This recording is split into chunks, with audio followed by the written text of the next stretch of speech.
Saudara, Kepolisian Daerah Jawa Barat menetapkan tersangka baru, yaitu seorang perwira polisi dalam kasus pembunuhan ibu dan anak di Subang, Jawa Barat.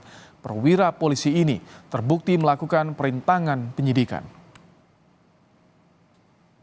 Kabid Humas Polda Jabar menyebut perwira polisi berpangkat Ibda sempat menyuruh saksi di TKP untuk menguras bak mandi. Ibda T diketahui 2 kali menyuruh saksi untuk menguras air di bak mandi pada hari yang berbeda. Namun perintah dari perwira polisi ini justru menghilangkan barang bukti di lokasi tempat pembunuhan ibu dan anak yang ditemukan tewas di dalam sebuah bagasi mobil mewah. Saat ini polisi masih mencari motif perintangan penyidikan yang dilakukan Ibda T dalam kasus pembunuhan ibu dan anak di Subang.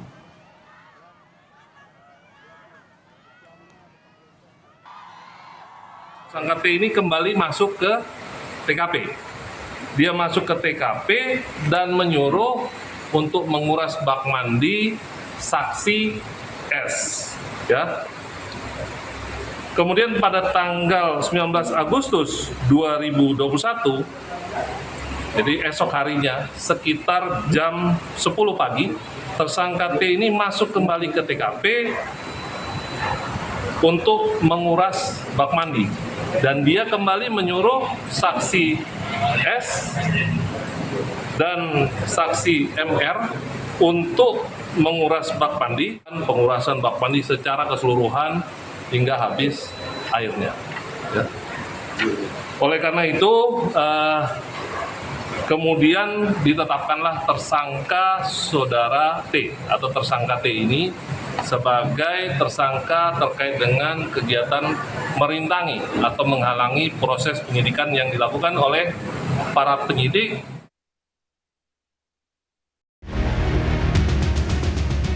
Tiga tahun berlalu, teka-teki sulitnya pengungkapan kasus pembunuhan ibu dan anak di Subang terjawab sudah. Seorang perwira polisi yang merupakan anggota Resmob Polres Subang terbukti terlibat menghilangkan barang bukti dalam proses penyidikan. Kabid Humas Polda Jabar pun menetapkan Ibda T sebagai tersangka perintangan penyidikan di kasus pembunuhan ibu dan anak karena terbukti menyuruh saksi menghilangkan barang bukti. Namun polisi masih mendalami motif perwira polisi penyuruh menghilangkan barang bukti di kasus ini. Kita belum menemukan keterkaitan, apakah ada hubungan kerja, ada hubungan keluarga atau hubungan lain. Saat ini masih berproses, namun kegiatan yang telah dilakukan oleh tersangka dalam menyuruh saksi-saksi untuk menguras bak mandi tentunya akan menghilangkan barang bukti yang ada di TKP.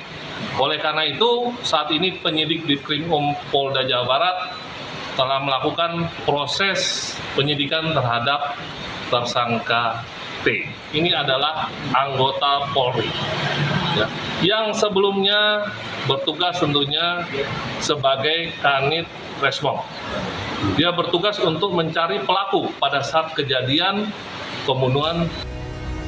Sementara suami dari korban sudah mendapatkan vonis 20 tahun penjara dari Pengadilan Negeri Subang karena terbukti secara sah melakukan pembunuhan berencana kepada istri dan anaknya.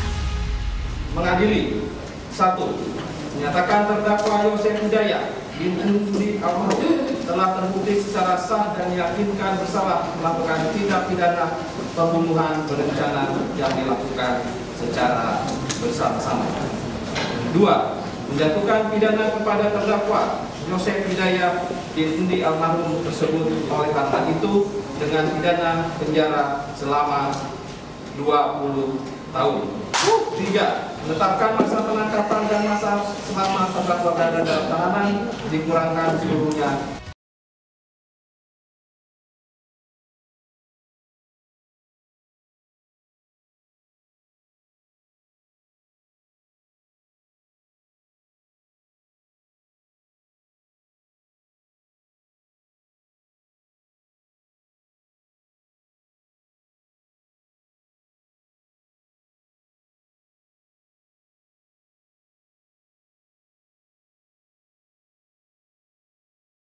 Ibda T memerintahkan sejumlah saksi untuk menguras bak mandi dan menghilangkan barang bukti. Apakah ada unsur kesengajaan di balik tindakan Ibda T berada di TKP pembunuhan ibu dan anak di Subang? Kita bahas bersama Komisioner Kompolnas Yusuf Warshim. Selamat petang, Pak Yusuf. Selamat petang, Mas Ibrahim. Pak Yusuf. Selamat ulang tahun yang ke-13 Kompas TV. Baik, terima kasih untuk ucapannya. Pak Yusuf, kami ingin konfirmasi, Ibda T, Ibda Taryono, betul? Sementara ini masih kita sebut inisial dulu oleh pihak penyidik Polda Jabar, jadi itu kita pahami dan kita hargai. Ini sudah ada gambaran tidak? Motifnya apa Pak Yusuf? Karena kok sampai 3 tahun baru terkuak, kemana saja selama ini?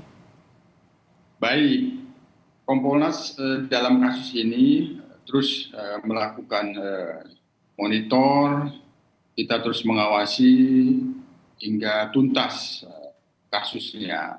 Yang sebelumnya penyelidikannya ini kan mengalami hambatan besar karena ternyata TKP-nya sudah mengalami kerusakan, barang-barang bukti mengalami kehilangan dan rusak. Nah ini hampir yang dipastikan pada waktu itu ya gelaplah hasil penyidikannya untuk bisa benar-benar menyingkap ini ada peristiwa pidana dan kemudian ditingkatkan penyidikan siapa yang patut diduga tersangka yang itu diduga melakukan pembunuhan atau menyebabkan hilangnya nyawa ibu dan anak tersebut. Okay. Nah, yang kemudian dalam proses perjalanannya ternyata memang kehilangan barang bukti dan rusaknya TKP itu ya itu ternyata terungkap.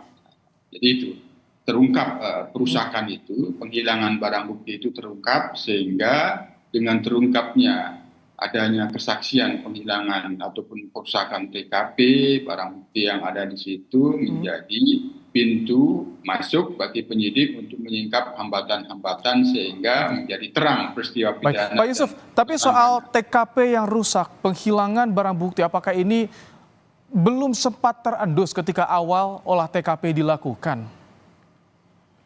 Dalam pantauan Kompolnas memang pada waktu itu prosesnya ya sempat dilakukan oleh pihak Polres yang itu kemudian Polda Jabar masuk di sana ya itu memang diyakini TKP-nya sudah rusak sehingga itu menghalangi merintangi peristiwanya sebenarnya bagaimana itu sempat terhambat kan tapi dengan kinerja penyidikan Polda Jabar perintangan itu dapat diatasi sehingga menjadi terang. Nah, hanya masalahnya apakah itu dilakukan secara sengaja atau tidak perusakan TKP itu. Nah, kalau sengaja ya itu sudah masuk obstruction of justice yang pertama. Yang itu kalau dilakukan oleh pihak lain di luar yang patut diduga sebagai pelakunya. Kalau itu penghilangan dan perusakan TKP ya oleh yang diduga pelakunya itu sudah masuk bagian dari perencanaan pembunuhan. Jadi itu tidak masuk obstruction. Tapi kalau dari Kompolnas sendiri melihat ini ada kejanggalan tidak? Karena ketika ada perusakan TKP, ketika sudah ditemukan tapi tidak diinvestigasi, dugaan perintangan penyidikan dengan merusak TKP ini dan baru ketahuan baru kemarin-kemarin ini. Apakah ini ada kejanggalan? Ada kaitannya polisi ini dengan pelaku? Harus digali. Sejauh ini Kompolnas dalam pengusutan kasus itu karena kita memantau saran dan masukan untuk profesionalisme dan akuntabilitas penyidikan itu terus dilakukan termasuk melihat kembali, menyisir kembali TKP yang pada waktu itu. Nah, semula memang ini diduga ada pelanggaran disiplin dan pelanggaran kode etik. Nah, itu kalau tidak ada motif, tidak ada unsur sengaja. Tapi kalau sudah ada niat, meskipun obstruction of justice itu kan begini, Mas Rahmat. Orang membuat peristiwa itu menjadi kabur dan tidak bisa diungkap secara sengaja itu tidak terkait dengan pidana pembunuhannya, katakanlah itu. Tapi dia mengetahui setelah itu, agar itu tidak menjadi terungkap, maka dihilangkanlah barang bukti. Nah, dengan adanya motif niat sengaja itu sudah masuk itu unsurnya, sehingga tidak lagi pelanggaran kode etik. Kalau tidak sengaja masuk pelanggaran kode etik atas ketidaktahuannya.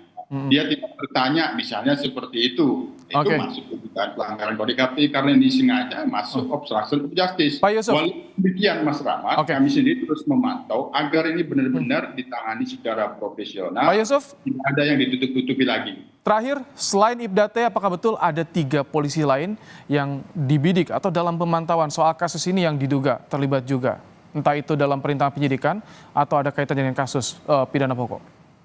Kompolnas terus memantau siapapun yang memang ada kaitannya dengan obstruction of justice, ya tentu kami mendorong itu dituntaskan, dilakukan penanganan penyidikan secara profesional, transparan, dan akuntabel. Betul, ada 3 polisi lain yang masih didalami? Kami masih monitor dan ini terus kami pantau untuk memastikannya agar ini menjadi kewenangan penyidik. Jadi untuk sementara kami belum bisa menyampaikan dulu, biar kita dorong penyidik menuntaskannya. Baik, terima kasih Komisioner Kompolnas Pak Yusuf Warshim telah menyampaikan bagaimana kondisi terkini penanganan kasus kematian ibu dan anak di Subang, Jawa Barat. Terima kasih Pak Yusuf.